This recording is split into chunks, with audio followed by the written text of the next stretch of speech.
ರುದ್ರ ಪ್ರವಾಹಕ್ಕೆ ನೇಪಾಳ ಈಗಾಗಲೇ ತತ್ತರಿಸಿ ಹೋಗಿದೆ. ಇನ್ನು ಘಟನೆಗೆ ಸಂಬಂಧಪಟ್ಟಂತೆ 160 ಮಂದಿ ಸಾವನ್ನಪ್ಪಿದ್ದು ನೂರಾರು ಪ್ರವಾಸಿಗರು ಕಣ್ಮರೆಯಾಗಿದ್ದಾರೆ. ಭಾರತ ಮೂಲದ 150ಕ್ಕೂ ಹೆಚ್ಚು ಮಂದಿ ನಾಪತ್ತೆಯಾಗಿದ್ದು ಇಶಾ ಫೌಂಡೇಶನ್ನ 77 ಯಾತ್ರಿಕರ ಸುಳಿವೆ ಇನ್ನೂ ಸಿಕ್ತಿಲ್ಲ. ಪ್ರವಾಹದ ಅಬ್ಬರಕ್ಕೆ ಬೃಹತ್ ಕಟ್ಟಡಗಳೇ ಧ್ವಂಸವಾಗಿದ್ದು ಹೆದ್ದಾರಿಗಳು ನೆಲಸಮ ಆಗಿದೆ. 6 ಸೇತುವೆಗಳು ನಿರ್ನಾಮವಾಗಿದ್ದು ಪ್ರವಾಹದಿಂದಾಗಿ 13 ಜಲವಿದ್ಯುತ್ ಮೂಲ ಸೌಕರ್ಯವೇ ಧ್ವಂಸವಾಗಿದೆ. ಪ್ರಳಯ ರುದ್ರ ಪ್ರವಾಹಕ್ಕೆ ತತ್ತರಿಸಿದೆ ನೇಪಾಳ. ಇನ್ನು ಭೀಕರ ಪ್ರವಾಹಕ್ಕೆ 160ಕ್ಕೂ ಹೆಚ್ಚು ಮಂದಿ ಸಾವನ್ನಪ್ಪಿದ್ದಾರೆ.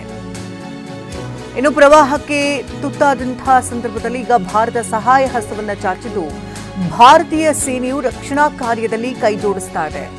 ನೇಪಾಳಕ್ಕೆ ಪರಿಹಾರ ಸಾಮಗ್ರಿಗಳನ್ನು ಕೂಡ ಭಾರತ ರವಾನಿಸ್ತಾ ಇದ್ದು ನೇಪಾಳ ಪ್ರಧಾನಿಗೆ ಕರೆ ಮಾಡಿ ಪ್ರಧಾನಿ ಮೋದಿ ಮಾತುಕತೆ ಮಾತನಾಡಿದ್ದು ರಕ್ಷಣಾ ಕಾರ್ಯಕ್ಕೆ ಅಗತ್ಯ ನೆರವನ್ನು ನೀಡುವುದಾಗಿ ಘೋಷಿಸಿದ್ದಾರೆ. ದುರಂತಕ್ಕೆ ವಿಪಕ್ಷ ನಾಯಕ ರಾಹುಲ್ ಗಾಂಧಿ ಸಹ ಕಳವಳ ವ್ಯಕ್ತಪಡಿಸಿದ್ದಾರೆ. ನಾಪತ್ತೆಯಾಗಿರುವಂತಹ ಭಾರತೀಯರ ಪತ್ತೆಗೆ ಕ್ರಮ ಕೈಗೊಳ್ಳುವುದಕ್ಕೆ ಕರೆಯನ್ನು ನೀಡಲಾಗುತ್ತದೆ. ಈಗಾಗಲೇ ನೇಪಾಳದಲ್ಲಿ ಪರಿಸ್ಥಿತಿ ಅಲ್ಲೋಲ ಕಲ್ಲೋಲವೇ ಸೃಷ್ಟಿಯಾಗಿರುವುದರಿಂದಾಗಿ ಭಾರತ ನೆರವಿನ ಹಸ್ತವನ್ನ ಸಹಾಯ ಹಸ್ತವನ್ನ ಕೋರ್ತಾ ಇದೆ. ಭಾರತದಿಂದ ನೇಪಾಳಕ್ಕೆ ಬೇಕಾದಂತಹ ಪೂರಕ ಸಾಮಗ್ರಿಗಳನ್ನು ಪೂರೈಸಲಾಗ್ತಾ ಇದ್ದು ಭಾರತೀಯ ಸೇನೆಯೂ ಕೂಡ ರಕ್ಷಣಾ ಕಾರ್ಯದಲ್ಲಿ ಕೈ ಜೋಡಿಸ್ತಾ ಇದೆ. ನೇಪಾಳಕ್ಕೆ ಬೇಕಾದಂತಹ ಪರಿಹಾರ ಸಾಮಗ್ರಿಗಳನ್ನು ಕೂಡ ಈಗಾಗಲೇ ರವಾನಿಸಲಾಗಿದೆ.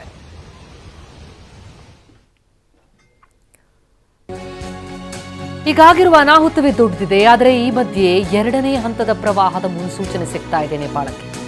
ಹಿಮ ಬಂಡೆ ಕುಸಿತದ ಪರಿಣಾಮ ಮತ್ತೆ ಪ್ರವಾಹ ಭೀತಿ. ಐಸಿಐಎಂಡಿ ನೇಪಾಳಕ್ಕೆ ಮುನ್ನೆಚ್ಚರಿಕೆ ಕೊಟ್ಟಿದೆ. ಅಂತಾರಾಷ್ಟ್ರೀಯ ಸಮಗ್ರ ಬೆಟ್ಟಗುಡ್ಡಗಳ ಅಭಿವೃದ್ಧಿ ಕೇಂದ್ರ ಅದು ಐಸಿಐಎಂಡಿ. ಅದರ ಮುನ್ನೆಚ್ಚರಿಕೆಯ ಪ್ರಕಾರ 2ನೇ ಹಂತದ ಪ್ರವಾಹದ ಸೂಚನೆ ಸಿಗ್ತಾ ಇದೆ.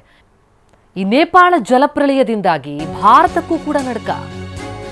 ಭಾರತದ ಗಂಡಕ್ ನದಿ ನೀರಿನ ಮಟ್ಟ ದಿಢೀರಂತ ಏರಿಕೆಯಾಗಿದೆ. ಬಿಹಾರ ಮತ್ತು ಉತ್ತರ ಪ್ರದೇಶದಲ್ಲಿ ಈ ಗಂಡಕ್ ನದಿ ಹರಿಯುತ್ತೆ. ನದಿ ಪಾತ್ರದಲ್ಲಿ 20 ಎನ್ಡಿಆರ್ಎಫ್ ತಂಡಗಳ ನಿಯೋಜನೆಯಾಗಿದೆ. ತ್ರಿಶೂಲಿ ನದಿಯ ಮೂಲಕ ಹರಿಯುವಂತಹ ನದಿ ಈ ಗಂಡಕ್ ನದಿ. ಉತ್ತರಾಖಂಡ್ನ ಚಂಪಾವತ್ ಜಿಲ್ಲೆ ಅಲ್ಲೂ ಕೂಡ ಕಟ್ಟೆಚ್ಚರ. ಶಾರದಾ ನದಿಯ ದಡದಿಂದ ದೂರ ಇರಿ ಅಂತ ಎಚ್ಚರಿಕೆ ಕೊಟ್ಟಿದ್ದಾರೆ. ಮುನ್ನೆಚ್ಚರಿಕಾ ಕ್ರಮವಾಗಿ ಎಸ್ಡಿಆರ್ಎಫ್ ತಂಡಗಳನ್ನು ನಿಯೋಜನೆ ಮಾಡಲಾಗಿದೆ. ನೇಪಾಳದ ಪ್ರವಾಹದಿಂದಾಗಿ ಉತ್ತರಾಖಂಡ್ನಲ್ಲೂ ಕೂಡ ತೀವ್ರ ಎಚ್ಚರಿಕೆ